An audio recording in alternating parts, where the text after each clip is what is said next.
set of questions कि मुझे इतने questions करने हैं in my mind.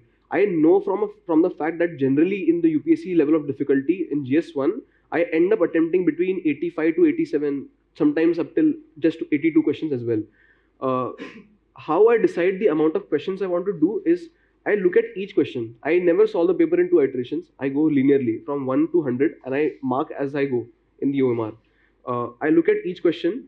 I read the question very carefully. I think about this question कि मुझे इसमें क्या आता है? Do I know anything about this? What are the chances of getting this question right? If I do not know the concept itself, I will never attempt it. I never do a blind guess. No matter, even if my attempts come till 70, I will not do a blind guess.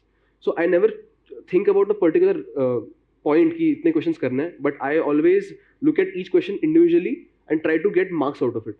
That is my approach. कि like before I gave that second prelims, I had very clearly in my mind decided कि मुझे number निकालना है paper से. So I look at each question, read all the options, then I think about what I know about this.